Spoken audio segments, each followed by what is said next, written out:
They're always going to ask this question. If they don't ask this question, you need to have this thought in the back of your mind. If you're ever going to do real estate, especially using subject to or creative financing, but subject to especially, it's like, what if you don't make my payments?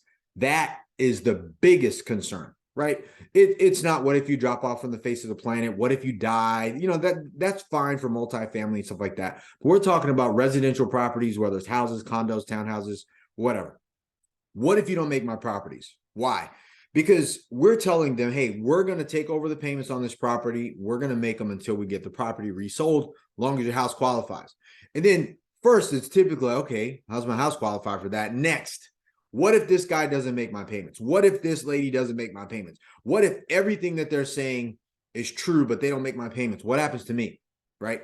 So you need to be able to tell them confidently and being honest. This is what I say. Hey, it's going to go to foreclosure just as if you didn't make them. But that's not going to happen. I'm not going to take over your property and not make the payments. I don't make money doing that. I'm an investor. This is a business decision, and it has to make sense for me. Like, there's nothing wrong with telling even a motivated seller that this is a business and it's got to make sense for you. Here's why.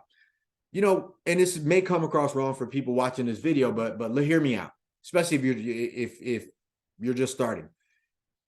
You have to let people know you're here to make business. You are not there. I'm not a help person. I'm not there to help you. I'm not there to figure your world out. We aren't here as like UNICEF. This isn't a nonprofit. We are a for-profit business. So when I go in to buy a property, I'm saying, okay, can we take over the payments on this property? Is it profitable to do that? Is it going to be a long-term hold, short-term hold? Are the properties around it selling? I still have to figure all that out. So there's a very honest piece of me that says, look, this has to help me first, and then it helps you. But if I buy this property, I know we're going to make money. I'm going to really be motivated to do that. So you got to have that in your head. A lot of people show like, well, we're here to help. That's where people get in trouble, because you paint this picture that you're there to help people. Yes, us buying the property should help them out of their situation, but we're not here to help. We're not doing, credit repair. You selling the property to us taking over the property is not going to fix your credit. If you're 10 payments behind, 5 payments behind, all that stuff, you doing it with us is not going to clear that up. You're going to need a credit repair company. Even when we sell the property, your credit is still going to show you were 10 payments behind, but it's going to show settled and paid as agreed, or whatever that's going to be, paid off, mortgages paid off, blah, blah, blah. But the fact is you need to be honest with people if you're going to be in this business buying property subject to, and that's very valuable, because that's the main thing their concern is, especially when they have great credit. They got 2 payments. They moved out of this house. They're getting ready to rent this house, or it's getting ready to be available for rent again. They call you. Hey, what if you don't make my payments? It's going to go to foreclosure just as if you didn't make them, but that's not going to happen. I'm not going to get in a situation with this property or any other property that, 1, I can't afford, 2, I don't think we're going to make any money on, and 3, it's going to be a financial drain on my personal investments. Like, that's crazy, right? And there's been times I've told people, like, hey, look, if I start making the payments and I can't get this thing done, you might get a phone call from me. It's going to be tough. I'm going to be like, hey, man, this is starting to hurt. You may have to get this property back. Like, some people teaching subject to deals, I don't listen to a lot of them. I don't know what they're saying, but I've been in this business for a while, and I've had to give people's property, 2 properties specifically, I've had to give them their properties back. I was overexcited about a property. It was brand new. I loved it. And then they couldn't sell it. I took it over from them. They fired their realtor. And then here I am sitting on this property. I paid on that property for 6 months. I hurt. That was almost $4,000, 6 months. That's 24 grand of that thing just sitting. And finally, I was like, hey, guys, I know you don't want to mess up your credit. I don't want to mess up your credit either. We've already invested 24 grand into this deal.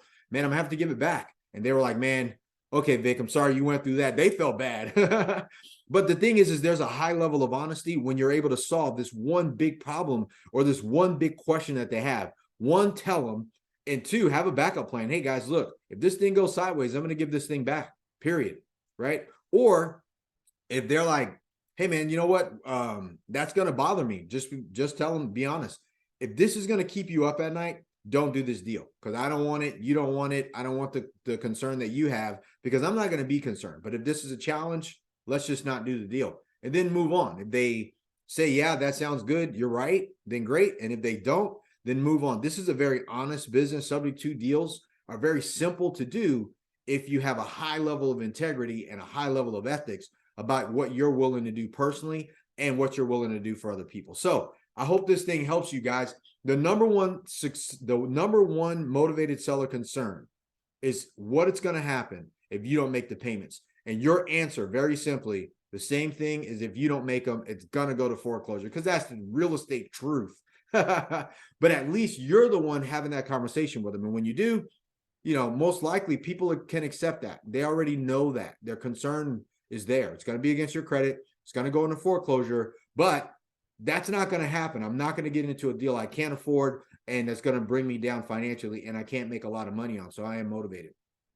So I wanted to share this video with you, and I hope this thing helps you, but that has always been the number one motivated seller concern, and that's how I handle it. That's how you can handle it. If you're a seller and you search me up and you found this, you probably heard me say that on a phone call. So I don't just say this for videos. I eat my own dog food. This is exactly what we do and how we suggest that you do it too. So if you have any questions, make sure to reach out to me. Continue to watch Subto Made Simple. These videos for people who are looking to get into subject to deals, creative financing deals, and you have questions about how that happens, you can go to bell-capital.com/real estate training. You can get investor school. We have a full-blown training on subject to deals, which is our big money from Pretty House program, negotiations, creative financing, handling objections, structuring these deals, everything you'll ever need to continue on to do these deals, as well as documents, scripts, contracts, anything that you'll need to keep things going. I really want to help you guys. So I hope you have a great day today. You guys get after it,